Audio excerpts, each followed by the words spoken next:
कदम मांगे हैं, लेकिन एक कदम में पृथ्वी लोक को नाप लिया है, दूसरे कदम में आकाश लोक नाप लिया है, फिर भी राजा बलि पर एक कदम बाकी है।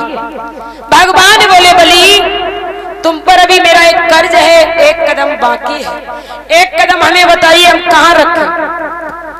भाई 2 कदम में तो हमने पृथ्वी आकाश को नाप लिया है, अभी एक कदम हमें बताओ हम कहाँ रखें, जल्दी करो। राजा बलि की बुद्धि वापस आ गई। अच्छा एक गौर करना भैया, जिसके पास पैसा आ जाए ना, पैसा खूब पैसे वाला हो जाए तो बाकी बुद्धि और नहीं काम करती,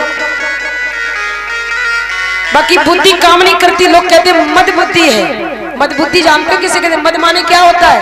घमंड, अहंकार, उसके अंदर घमंड होता, बुद्धि काम नहीं करती उसकी, वो ये सोचने लगता हम है सो कोई और हो नहीं सकता।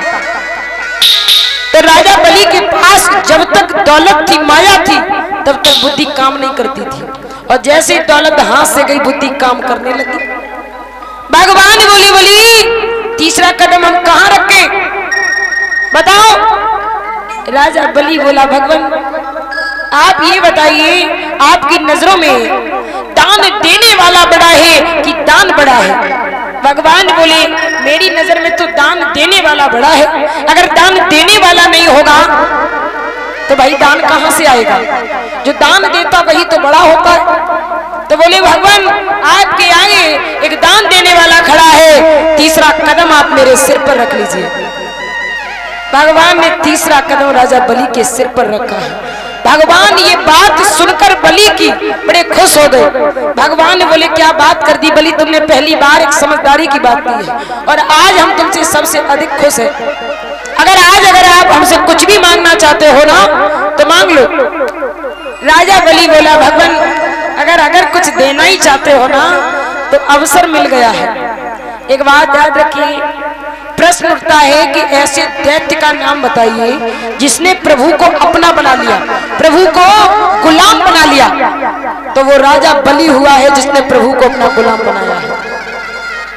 वैसे तो प्रभु के भक्तों ने उन्हें नाना भांति नचाया है, लेकिन गुलाम किसी ने नहीं बना पाया है, लेकिन राजा बलि ने। कैसे? भगवान से बोला भगवान 2 लोग आपने ले लिए हैं, लेकिन एक लोग का तो राजा बना दो। भगवान ने कहा जैसी इच्छा। तो प्रभु ने राजा बलि को पाताल लोक का राजा बना दिया है, और कहा दूसरी इच्छा बताओ बलि। तो कहा भगवान दूसरी इच्छा मेरी ये है जहां के हम राजा बने और वहीं के आप पहरेदार बन जाओ। भगवान को राजा बलि ने अपने द्वार का पहरेदार बना लिया है। अब भैया पहरेदारी कर रहे परमात्मा जगत के रचयिता नारायण एक भाला लेकर के खड़े दरवाजे पर, राजा बलि सिंहासन पर बैठा है, भगवान पहरेदारी कर रहे। बरसे बीत गई, मैया लक्ष्मी बड़ी दुखी है, भगवान नहीं लौटे क्षीर सागर में, मैया अकेली बैठी है। काफी समय हो गया है तो महाराज बाबा नारद का आगमन होता है। बाबा नारद को आते हुए देखा मैया लक्ष्मी ने, तो हाथ जोड़कर बोली है बाबा ये बताओ आपने मेरे स्वामी को कहीं देखा है? अगर कहीं देखा हो तो बताओ। तो बाबा नारद बोले हमने एक ही जगह देखा है। बोले कहाँ? राजा बलि की पहरेदारी कर रहे, चली जाओ लेवाला। अब मैया लक्ष्मी के लिए इतना आसान थोड़ी पाताल लोक में जाना। पाताल लोक में तुम्हारे स्वामी और जाकर ले आओ जाकर। तो महाराज आज इधर मैया लक्ष्मी ने स्वर्ग की कन्या का रूप बना लिया है, स्वर्ग की कन्या का रूप बनाया और रूप बनाकर के चली है।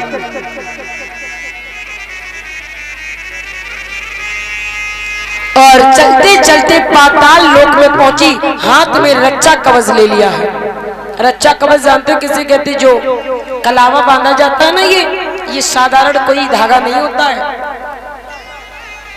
ये धागा बहुत ताकतवर, और महाराज जिसकी कलाई में एक बार बन जाता है ना, सो रक्षा उसकी प्रभु 50% तो प्रभु की रक्षा उसके साथ प्रतिदिन रहती है।